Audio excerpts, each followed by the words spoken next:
The strength of a paladin is born from their conviction, their belief, and their faith. Conviction in their mission, belief in their abilities, faith in their god.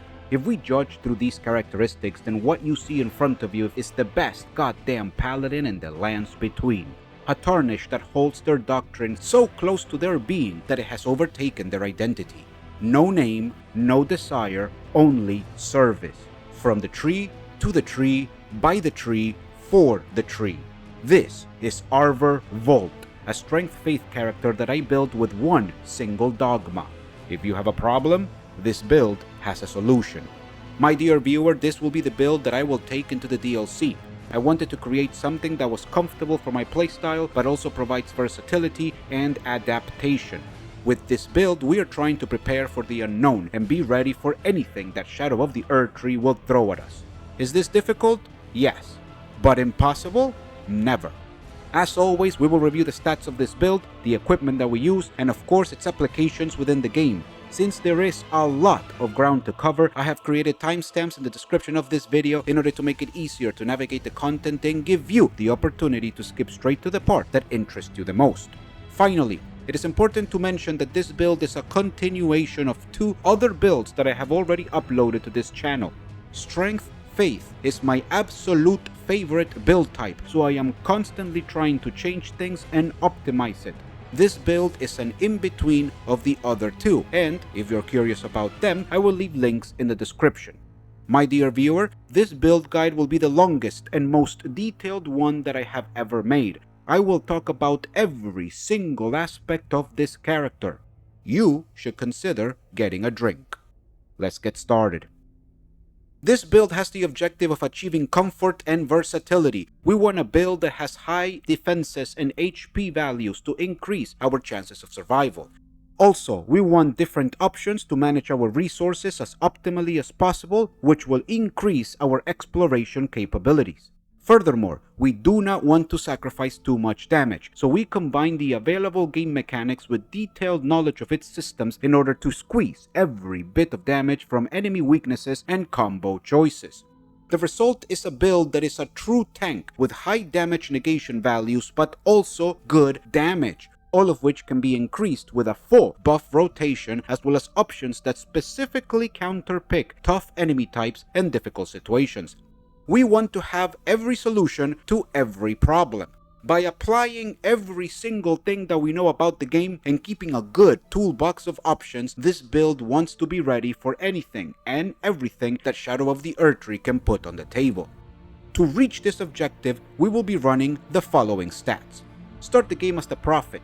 This class is the most efficient to reach the required stats block for this build, allowing us to make use of every rune level possible to its maximum potential.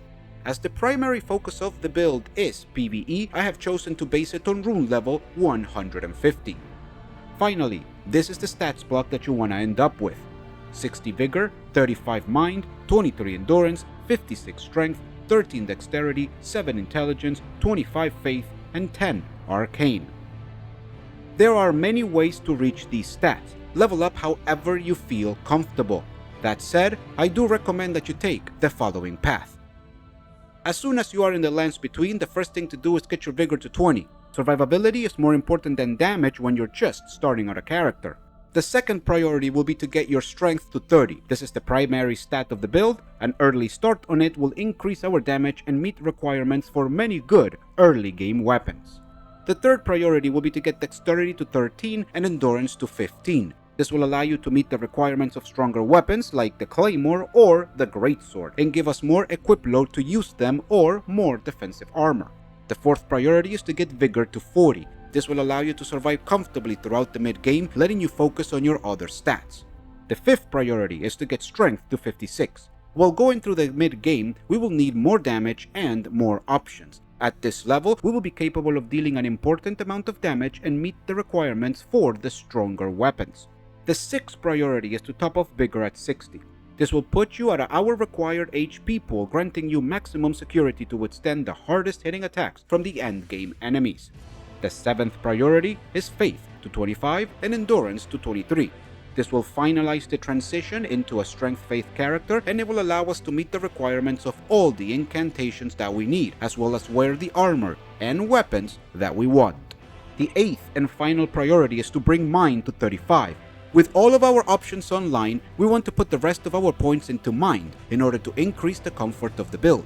The more Mind we have, the more FP we have, and that means more uses of our buffs and Ashes of War. So, why do we want these final stats? Allow me to explain. Vigor at 60 because I believe it is the perfect amount of health to survive the hardest hitting attacks of PvE. This will give us a total of 1900 base HP. It is the second cap for the stat. Going any higher really diminishes your returns, and honestly, I never go any lower. Mind at 35 because we want as much FP as possible.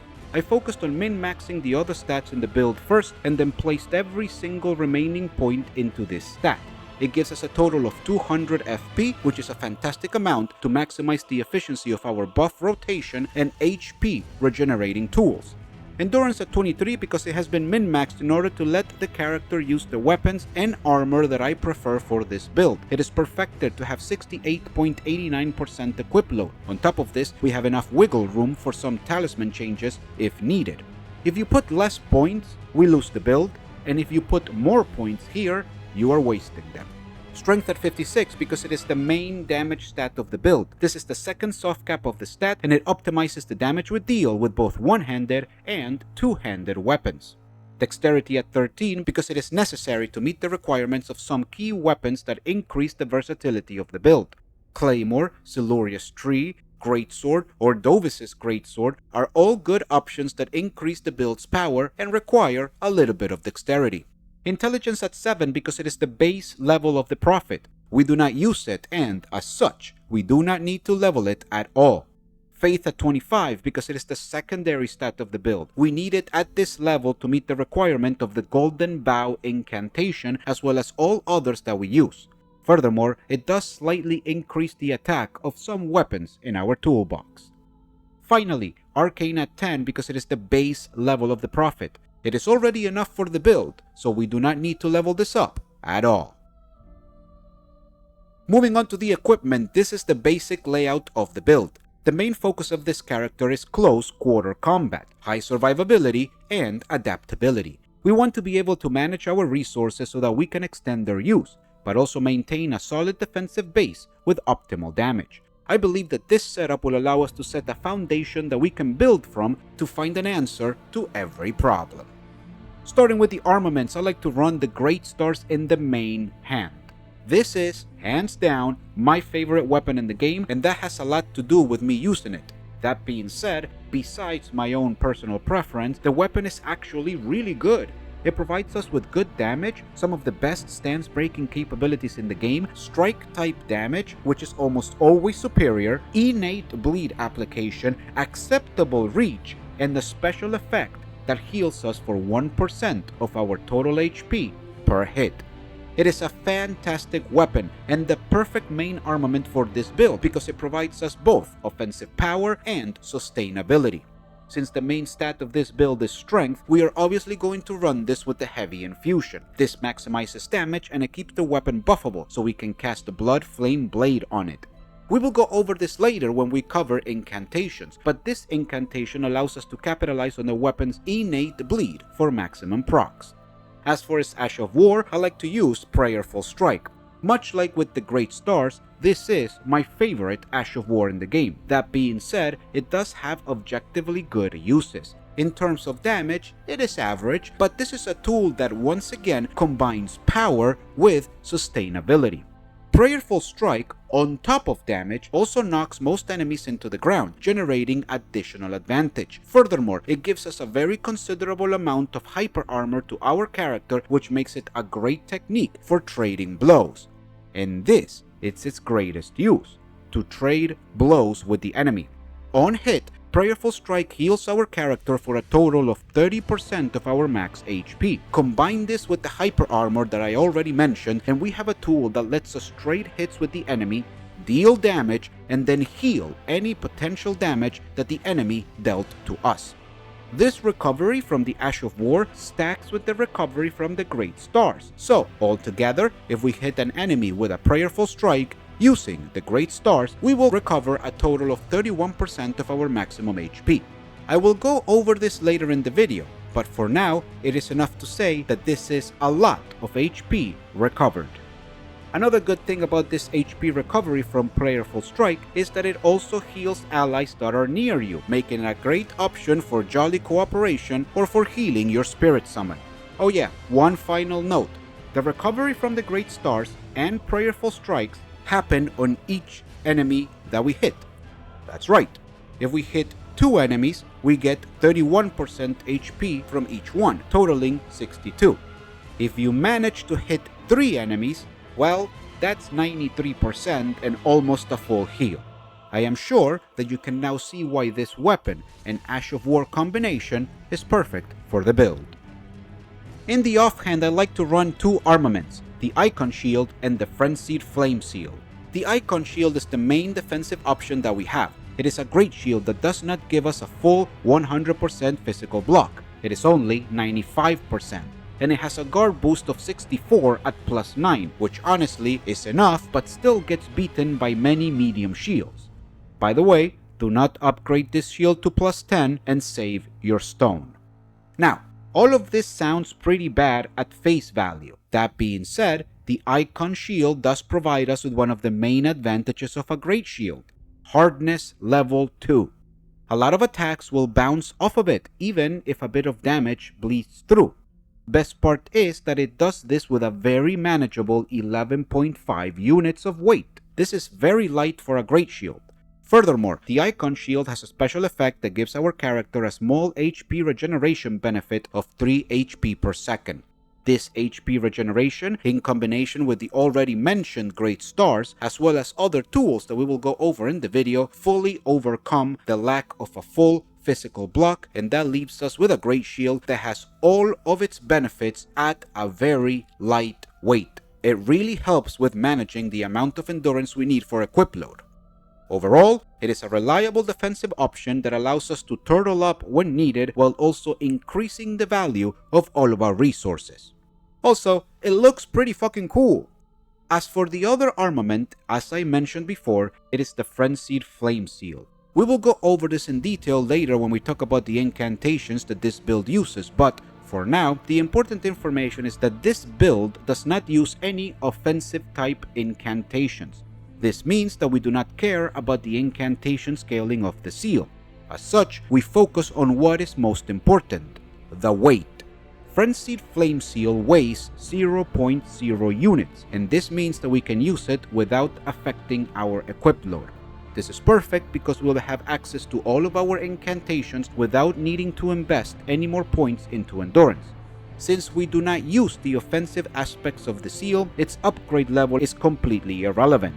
I have mine at +9, but it will serve the same purpose even at +0. In any case, never bring it to +10. As a final note, the Dragon Communion Seal also weighs 0.0 units, so it is also a good choice. I just prefer how the Frenzied Flame Seal looks. With our weapons out of the way, let's talk about Talismans. This build looks to get one single thing from its Talismans, and that is survivability. We want the Talismans to increase our HP as much as possible, increase our defenses as much as possible, and also contribute to the HP recovery strategy that we are solidifying. For these reasons, we are running the Erdtree Favor +2 and the Crimson Amber Medallion +2 in order to get the HP values we want. The Dragon Crest Great Shield Talisman to boost our damage negation, and the Blessed Dew Talisman to provide additional HP regeneration. With this setup, we will have a total of 2,134 HP, 41% physical damage negation, and 2 HP per second regeneration that stacks with the Icon Shield for a total of 5 HP per second regeneration that is always active. By combining a high natural HP pool with large defenses and constant life recovery, we are able to establish a true tank that will be able to save resources for when they matter the most: bosses. This is especially useful when exploring new content, as we never know what we will find around the corner. Alright, let's talk about armor. In this game, armor is extremely important. This is because this game has extremely good looking armor. Fashion Souls, or Elden Bling, however you prefer to call it, is at an all-time high. The concept for this fashion is your standard Crusader Knight, a tried and true look that fits perfectly with the type of character that we are trying to make. Fortunately, Elden Ring gives us some really good pieces that really lean towards this fashion. The result is what you see on your screen, and it is made up of the Great Helm, the Tree Surcoat, the Iron Gloves, and Bligh's Greaves. It is a simple but powerful look that, combined with our weapon of choice, really show the character's devotion to the Erdtree.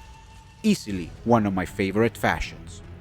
Overall, this setup gives us a total of 26% damage negation that is increased to 41% with the Dragon Crest Great Shield Talisman. This is notable defense, and it serves as a good foundation for all of the different buffs that this build can use. After everything is applied, we can reach tremendous amounts of negation, but we will cover this later in the video. As for poise, it provides us with exactly 51 poise, which is the perfect amount for PvE play, as most attacks deal 50 points of poise damage. We will be able to tank a single hit from most enemies. I placed a lot of effort into min-maxing this fashion to be good looking, recognizable, and effective in combat. This build gets both sides of the coin. When it comes to the spirit summon that we will use for this build, I decided that the best choice is the Mimic. First of all, it is my favorite summon in the game, and that alone makes me use it in almost every single build that I make. That said, it does come with strategic advantages. First of all, the Mimic, when using this build, is almost indestructible. This summon has an incredibly high HP pool of over 7000 HP. It has a great shield to mitigate damage. And on top of this, it has a series of tools that recover its own HP. The Mimic benefits from the same HP regeneration that we do, and it gets the same healing potential from the Great Stars and Prayerful Strike. Overall, the Mimic with this build is a monster that cannot be removed from the battlefield. I have never seen the Mimic be defeated in battle if both it and I are fighting together. Furthermore, I have let the Mimic solo different enemies and bosses to test its limits. It has come close a few times, but with this build, I have never seen it die. But wait, there is more. Going back to the Ash of War, Prayerful Strike, remember that this attack heals nearby allies too. So yeah, with the Mimic, we can generate a situation in which you, the player, can heal the Mimic with your Prayerful Strike, while the Mimic can heal you back with its own Prayerful Strike. This synergy creates a really powerful melee duo where both you and your Mimic are getting aggro, taking damage, dealing damage, and healing each other. This, my dear viewer, is very powerful. As a final note, it is important to understand that this summon can also use any and all items that your character has equipped to its tool belt. Pots, throwing knives, consumables, anything. Later in the video, I will show you my favorite items that provide an incredible amount of value. The Mimic is a magnificent tool that will be able to take aggro off the player, take the brunt of the damage enemies deal, and give the player time and space to mount the attack. There is truly nothing better. A considerable part of this build strength comes from the consumables that we use with it. These things serve specific purposes and give this build an edge over certain situations. Some of them are to be used as much as possible, while others are a bit more reserved as aces in the sleeve. When it comes to consumables, you can use anything and everything that you want. That being said, I always keep 5 things in my pocket. The first thing is Boiled Crab. This consumable increases our physical damage negation by 20% for 60 seconds upon use. This is the bread and butter consumable of the build. You need to use this before every single fight. Boiled Crab has a stack limit of 99, so you can carry a lot of them between Sites of Grace. Furthermore, costing only 600 runes apiece, Boiled Crab is extremely easy to stock up on. It does not matter what you're fighting, eat the Boiled Crab. This consumable counts as a body type buff, so it will not be compatible with other options in this build. We will go over this later in the video. The second consumable is the Frenzied Flame Stone. This is a more situational consumable, but it is a very powerful one at saving resources. The Frenzied Flame Stone sets up a localized AoE healing aura that restores our HP at the rate of 35 HP per second and lasts for 30 seconds. This is very powerful and it stacks with any and all other HP regeneration effects that we have. The item will heal us for a total of 1050 HP throughout its whole duration, and it costs 15 FP to use. This means that it has a healing effectiveness of 70 HP per point of FP spent. That is very good. Now, this is a Frenzied Flame specific item, so the healing will only apply if your character has accepted the Frenzied Flame. It also applies madness to all humans that are not aligned with the Frenzied Flame. This is a very good consumable, so needless to say, go visit the Three Fingers. As a last note, when the Mimic uses this consumable, it will not be healed, but it also won't receive the madness application. Basically, this has no effect on the Mimic. That being said, it is nice when it drops these stones because you can take advantage of the healing without wasting time or FP setting it down yourself. All in all, the best use for this item is to save Crimson Flasks and recover your HP after a difficult battle at the cost of very little FP. The next two items that I like to keep handy are the Freeze Pots and the Sleep Pots. These are the build's easy access to two very important status effects. Frostbite deals a good bit of damage and applies a debuff on the enemy that lowers their damage negation by 20% for 30 seconds. It is a very easy way to increase the damage that we deal, and the crafting material needed for this consumable, Rhymed Crystal Bud, is extremely easy to farm. I use it on most, if not all, high priority targets. As for Sleep Pots, they are the pocket answer to situations and boss fights where there are multiple high priority enemies. You put one to sleep, fight the other, and then double back to the sleeping one. The best example for this is the Godskin Duo. It is a bit harder to make sleep pots, so I am a bit stingy with them. That being said, the Mimic can use both of these pots without any cost to us, so it is very common to see your summon chucking these left and right, inflicting frostbite and sleep on all of your enemies. Whether it is you who throws them strategically, or your Mimic just machine gunning them all over the place, these spots give your build access to more options, and that, my dear viewer, is always good. The final consumable is the standard, simple throwing knives. These are good to get enemy aggro and to try to split up groups of difficult enemies by luring one out, although this is better done with a bow. And they are also good for stopping enemy stance damage from regenerating. Remember, if we do not hit an enemy for a few seconds, their stance damage will begin to regenerate.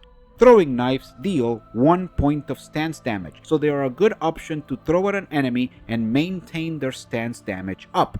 This way, when we are able to hit them again, we do not lose out on the progress that we already made. This is more of a niche use, but it is very important for bosses that have really high stance value or enemies that are very mobile and difficult to hit continuously. As mentioned, it is a pocket option, but I am happy to have it ready. When it comes to the Flask of Physicks, you, my dear viewer, can use whichever tiers that you prefer. This build can get good use out of many different tiers. Personally speaking, I prefer to use the Opaline Hard tier to increase all of the build's damage negations, alongside the Crimson Bubble tier in order to get the old school Second Chance or Tears of Denial effect. Specifically, Opaline Hard tier increases all damage negations by 15%, which stacks with almost every other buff to reach massive tanking capabilities. As for Crimson Bubble tier, it automatically heals you for 30% of your maximum HP when your HP falls under 21%. In the base case scenario, it heals you for 30% HP when you fall to 20% HP, bringing you to 50%. In the worst case scenario, it provides a clutch heal for 30% HP when you are about to die with 1% HP, and this brings you back up to 31%.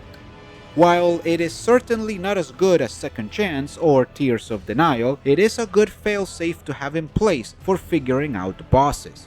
Both of these effects last for 3 minutes, so they are a good pairing. Generally speaking, I save my Flask of Physicks for bosses, but it is a good tool to increase the success of any battle. With that said, remember that you can use any other option that fits you best. These are just my own personal preferences. At this time, I have shown you the basic setup for the build with all of the equipment that it uses to achieve its goal. What you have seen so far is perfectly tuned for exploration, as it maximizes resource management to increase the longevity of this build. This character wants to extend the time that it needs before sitting at a site of grace as much as possible. That being said, what about bosses?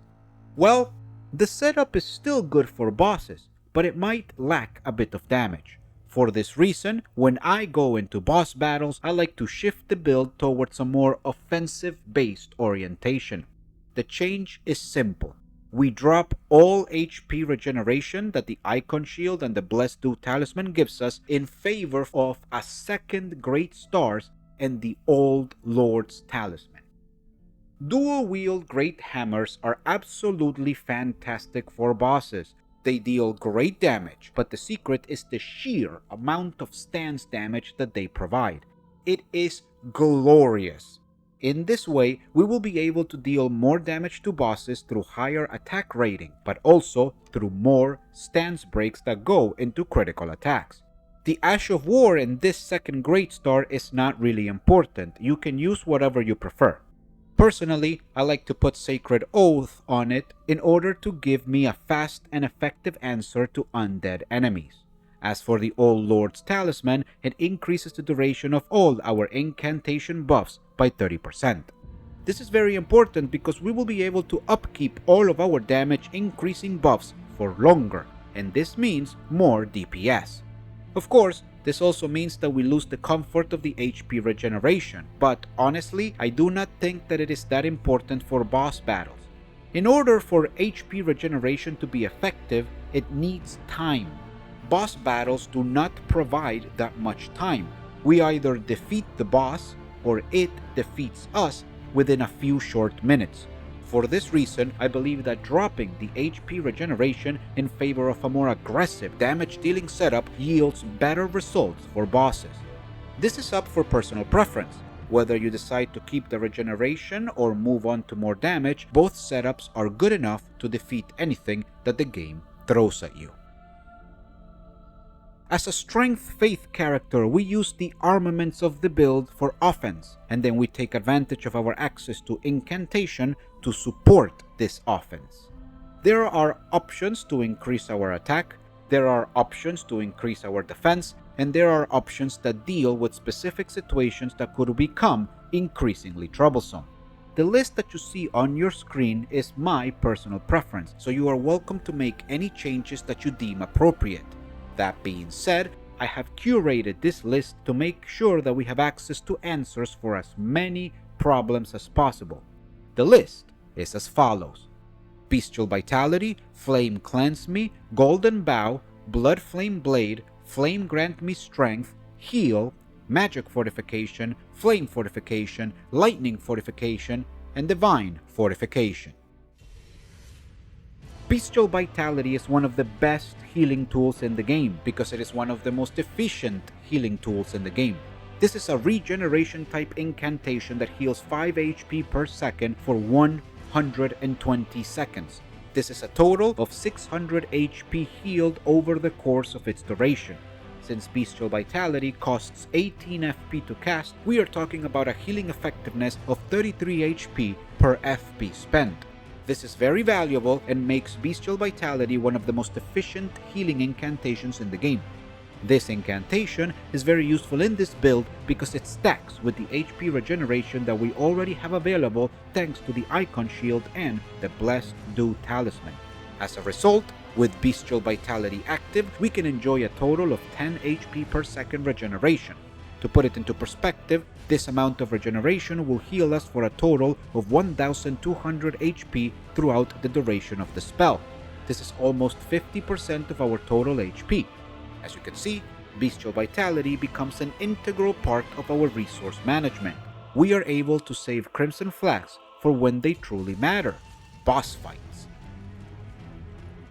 Flame Cleanse Me is one of the most powerful incantations in the game. It provides a fast, cheap way to get rid of poison and, most importantly, Scarlet Rot. This should always be in your list of incantations. Scarlet Rot is extremely annoying, and so is poison.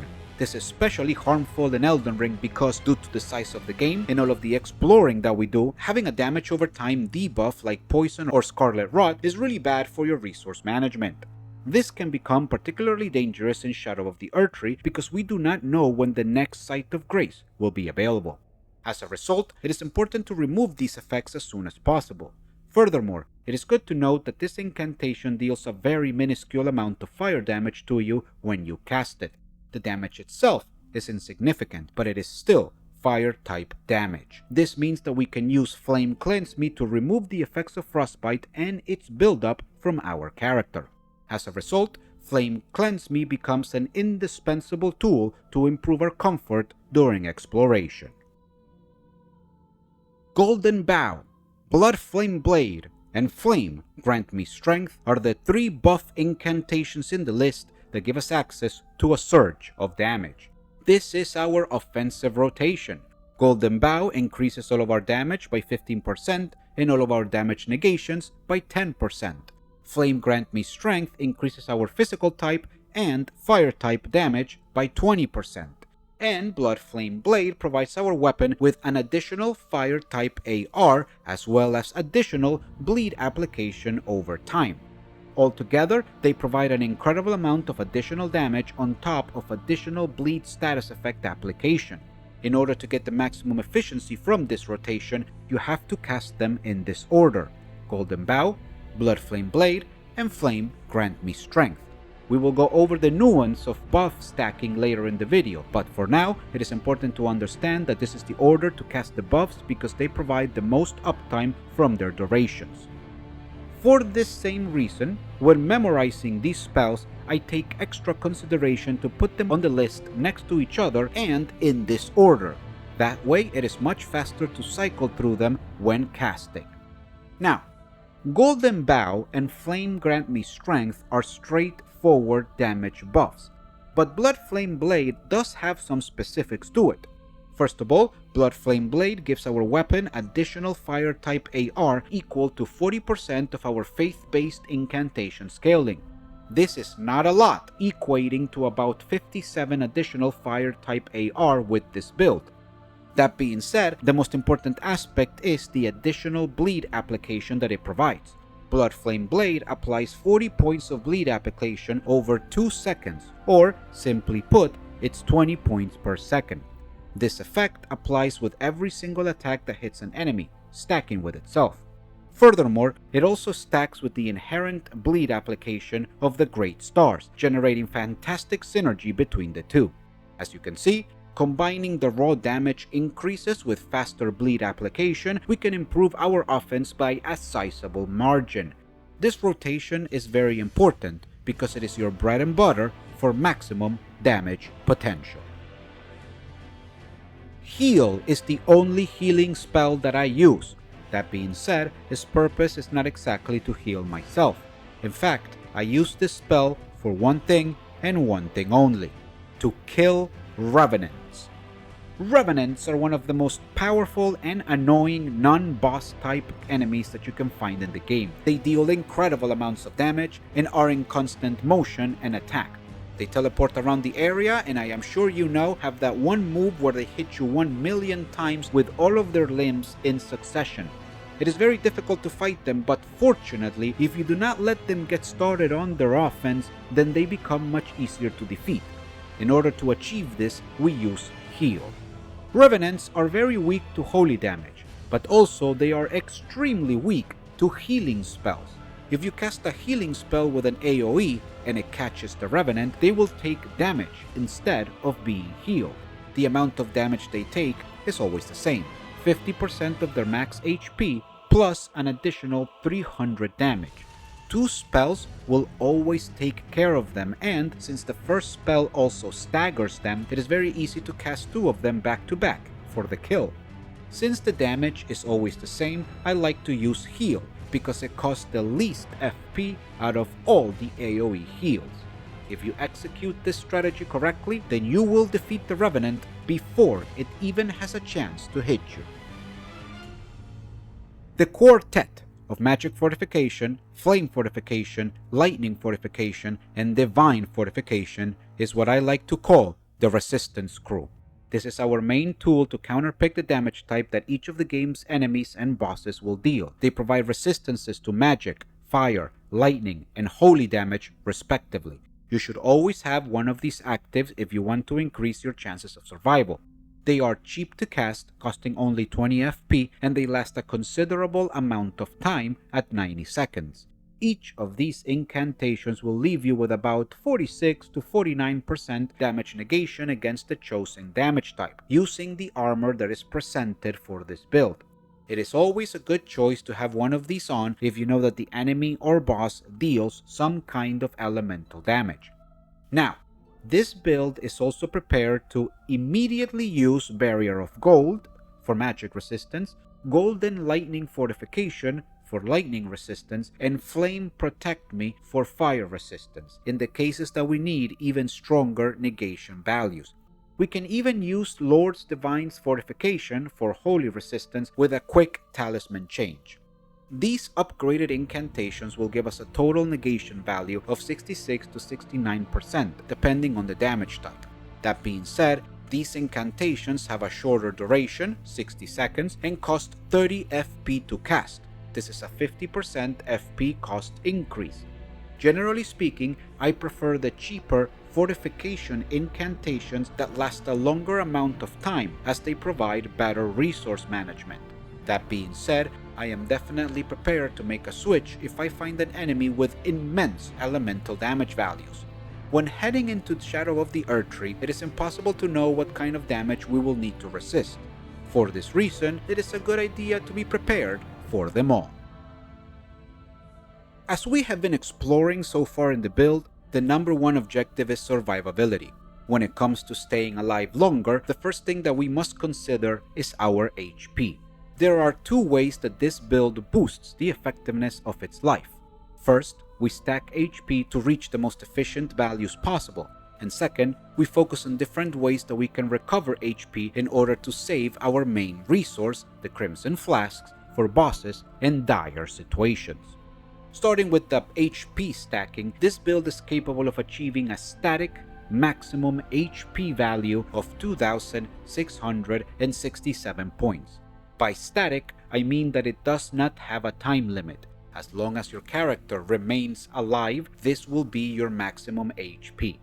We achieve this by having a base of 60 Vigor, which gives us a starting 1,900 HP. From here, we stack buffs. We get 4% additional HP from the Erdtree Talisman +2 and an additional 8% HP from the Crimson Amber Medallion +2. This increases our base maximum HP to 2,134. This value cannot change unless we change the equipment. This is the build's basic starting maximum HP. That said, we can continue stacking more on top of this by using Morgoth's Rune for an additional 25% maximum HP. This will bring us to the above mentioned total of 2,667, and while it is conditional to having an active rune, it does not have a time limit. Remember, all you have to do is stay alive. Finally, we can squeeze out a bit more value thanks to the Flask of Physicks. The Crimson Spill Crystal tier will give us an additional 10% maximum HP, bringing our final total to a magnificent 2,934 HP. This final boost will only last for 3 minutes, so it is usually better to save it for boss fights. I do not use the Flask of Physicks to increase my maximum HP. I prefer other choices. I play this build with the 2,667 maximum HP and base all of my defenses on keeping this number as high as possible. It is important to understand that all of these increases that we are using stack with each other multiplicatively. This means that each increase takes into consideration the result of the prior one. As a result, we apply all of the different HP increases together. We multiply 1.04 by 1.08 by 1.25, and we get the total of 1.404, which means a full 40.4% increased maximum HP. Remember, my dear viewer, to win at video games, we must bring our enemy's HP to 0 while keeping ours above 0. It is easier to do this when we have more of it. Moving on, we need to look at the tools available to heal back any potential damage that we might have taken in battle. The main objective here is to be able to save as many Crimson Flasks as possible for bosses. The first set of tools at our disposal have to do with HP regeneration. Healing over time is very useful in this game due to how large it is and how much travel there is in it. While exploring, we can take advantage of time while we are walking through a dungeon or riding torrent in the overworld to get back as much HP as possible. This build enjoys a passive, always active HP regeneration of 5 HP per second thanks to the Icon Shield and the Blessed Do Talisman. We can always count on this to heal any possible fall damage or chip damage that we may have taken. From here, we can stack more HP regeneration if the situation calls for it. Bestial Vitality is incredibly efficient at this, offering an additional 5 HP per second regeneration for 2 minutes. During that time, we will have a total of 10 HP per second regeneration, and that can get us about half of our HP back. Finally, if you need some serious recovery, we have access to the Frenzied Flamestone, which adds another 35 HP per second regeneration for a short 30 seconds. Stacking all of this together, we can reach 40 HP per second regeneration. This is very useful for taking a break after a huge battle, spending 30 seconds to heal back up instead of wasting a flask. Be smart and take advantage of every opportunity to recover life. Furthermore, the build is capable of mitigating more damage by healing some HP while attacking. We have gone over this before in the video while speaking about the equipment, but it is time to give a few more details. This build takes advantage of the Great Star's weapons and the Prayerful Strike Ash of War to heal itself while dealing damage to the opponent. Great Stars heals us for 1% of our max HP every time we hit an enemy, and Prayerful Strike heals us for 30% of our max HP every time we hit an enemy. Both of these effects stack with each other, recovering a total of 31% HP per hit, but they also stack with themselves. By this, I mean that if we hit more than one enemy with a single attack from the Great Stars, or from the Prayerful Strike Ash of War, then we will receive the healing from each enemy hit. Since our max HP is usually at 2667, this means that Prayerful Strike will heal us for 800 HP per hit, while the Great Stars will heal us for 26 HP per hit. When adding both effects together, we get back 826 HP per hit, and that, my dear viewer, is more than we get from a fully upgraded Flask of Crimson Tears, which heals us for 810 HP. Great Stars and Prayerful Strike allow us to heal mid-battle and mitigate the total effective amount of damage that we take. By the time the fighting is over, there will be less HP to heal, and the regeneration can be more efficient. My dear viewer, it is important that you understand that under no circumstances will this setup make you immortal. Quite frankly, this is impossible to achieve in Elden Ring. That being said, with such a high HP value and so many HP recovery options, the survivability of the build increases to such a degree that it is actually very hard to die. Bosses will still kill you, but it will take longer for them to do so, and they will not be able to one-shot you.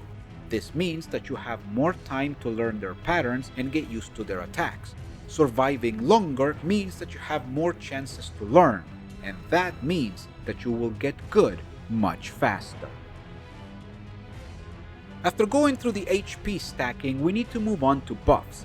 As a Strength Faith character, the Faith portion of this build is fully focused on buffing our character in many different ways in order to increase both its offense and its defense. We have already gone over all of the tools that we use to buff our character while speaking about the consumables and the incantations. That being said, we are now going to cover the specifics of which buffs can stack together and in which order we should be casting them to maximize their uptime.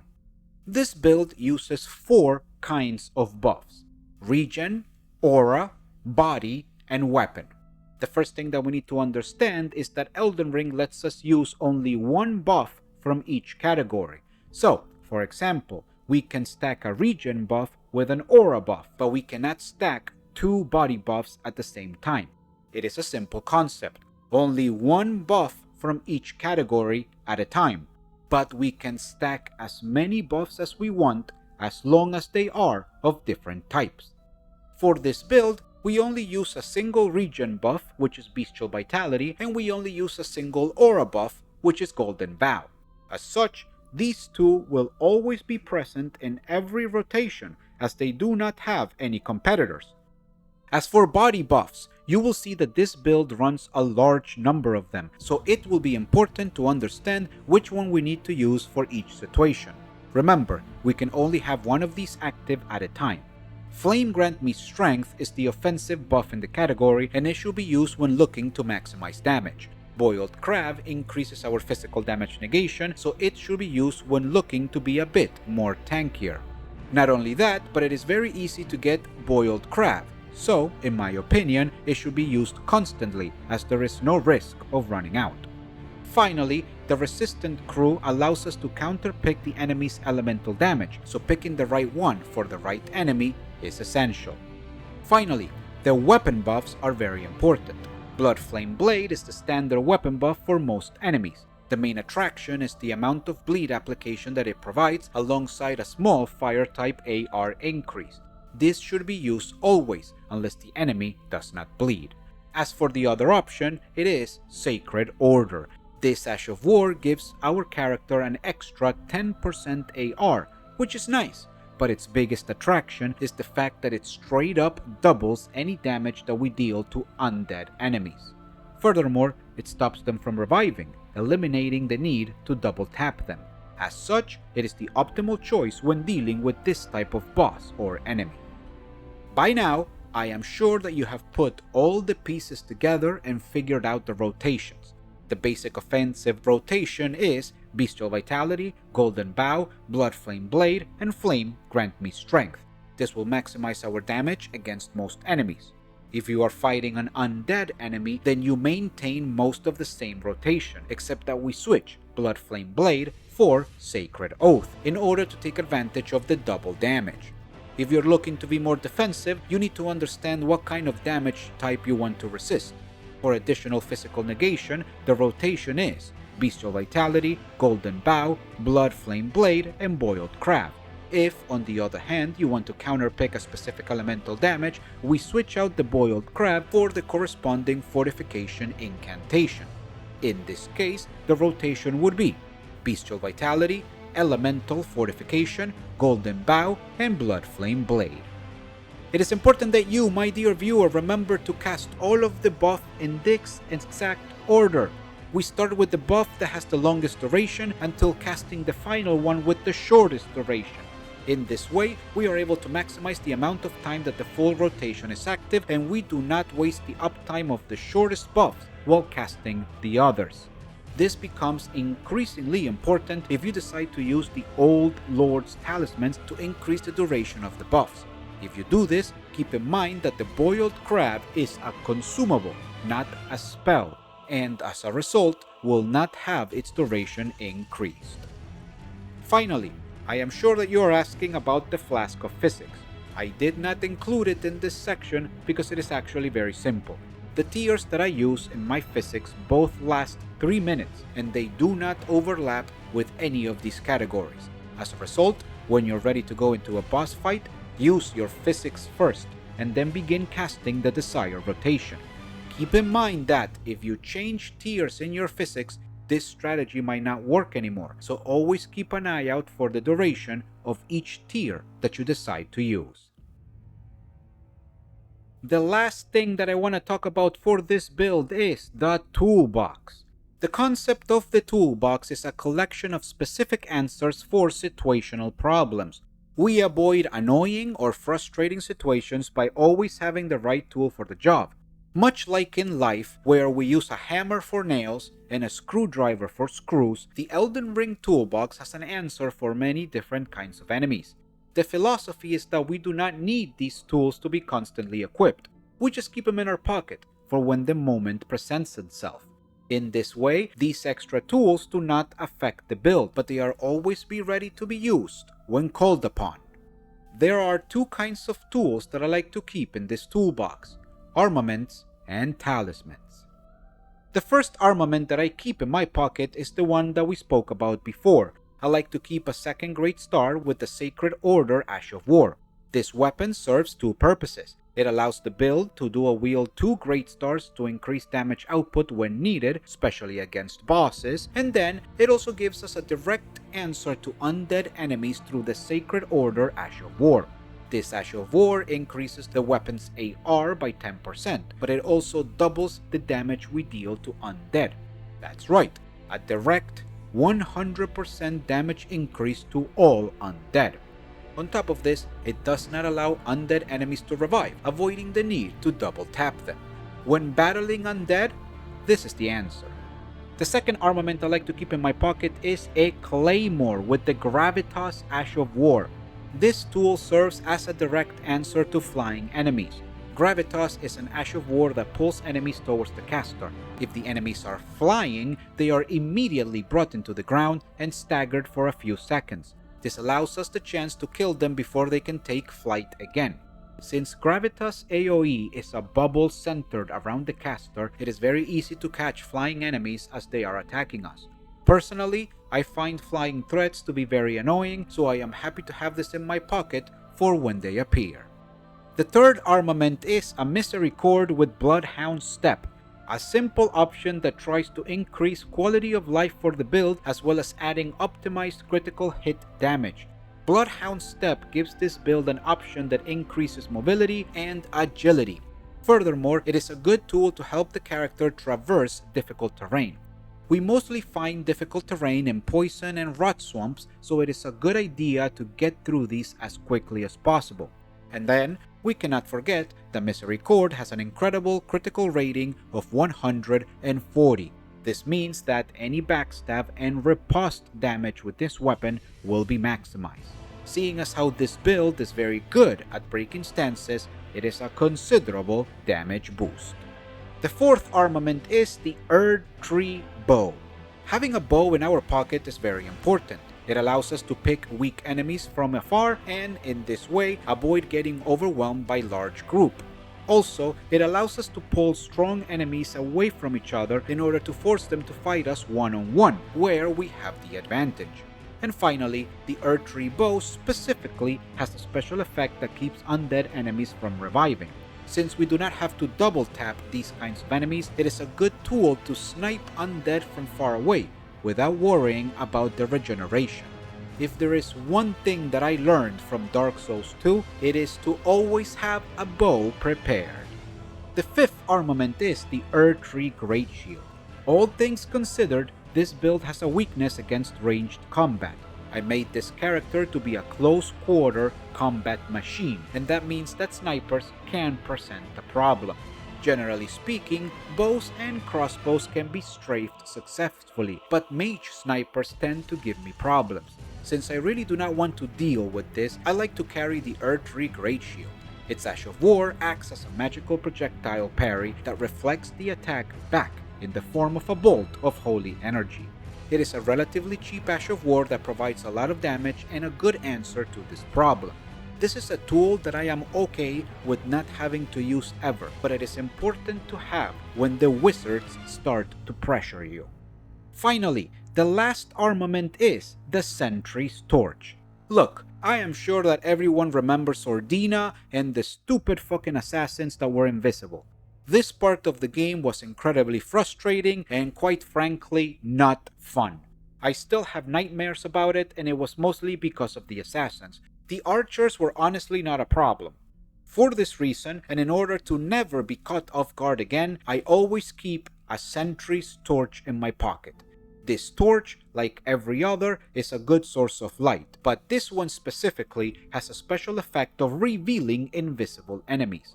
If there are any invisible enemies within the range of the torch's light, the illusion will fade, and this means that they become standard enemies. You will be able to see them, and you will be able to lock on to them as normal. Honestly, I don't know if we are ever going to be in a similar situation again where we have to fight invisible enemies. But honestly, I do not want to take any risks. Besides armaments, I also like to keep a series of talismans on the side that I can hard swap to help me deal with multiple situations. Some of these talismans provide a defensive boost. Others act as simple solutions to specific problems. And then there are a few that have the objective of increasing quality of life for the build while fighting in the lands of shadow. The first talisman is the Great Jar's Arsenal. No matter how good I make this build and how prepared I am for as many different situations as possible, the fact of the matter remains that the main point of this build is to go into Shadow of the Erdtree for the first time. This means that I will be finding cool new weapons with cool new effects and awesome looking new armor. It is impossible to have the perfect amount of endurance for these, so the best way to work around it is to increase equip load with this talisman. Eventually, I will larval tier and respec for the cool new toys, but until I decide which ones are the best, this is the best way to go around it. The second talisman is the Stargazer Heirloom. This talisman increases our intelligence by 5 points, and I keep it in my pocket in order to meet the requirement to cast Order Healing. This incantation removes all Deathblight buildup from our character. While it has never proven to be very useful in the base game, I fear that Shadow of the Erdtree will have its very first Deathblight Swamp. If this were to be the case, I want to have this available should the need arise. I have no evidence of a Deathblight Swamp, but as release day approaches, my fear grows. Hopefully, I never have to use it, but I will not be caught off guard. The third talisman is actually a group. Much like we have the Resistance Crew incantation for elemental negation, we also have the Drake talisman to further stack elemental resistances. The Spell Drake, Flame Drake, Bolt Drake, and Halig Drake talisman increase negation to magic, fire, lightning, and holy damage respectively. They increase negation to the corresponding element by 20%. If we are in a situation where elemental damage is truly a problem, we can stack the corresponding talisman with the corresponding fortification incantation in order to reach approximately 60% negation of the chosen type. This is truly a counterpick solution. The fourth talisman is the Old Lord's Talisman. Probably one of the most useful talismans in the toolbox, the Old Lord's Talisman increases the duration of all spells by 30%. This means that every single incantation buff that we have access to in this build will receive this increased duration. Seeing as we have very useful rotations to increase our offense or defense, more uptime for them is certainly welcome. We spoke about this talisman earlier when looking at the equipment, and it works really well with the dual wield Greatstar setup that I like to use against bosses. In cases where I can sacrifice the health regeneration, I choose to get more uptime from my buffs.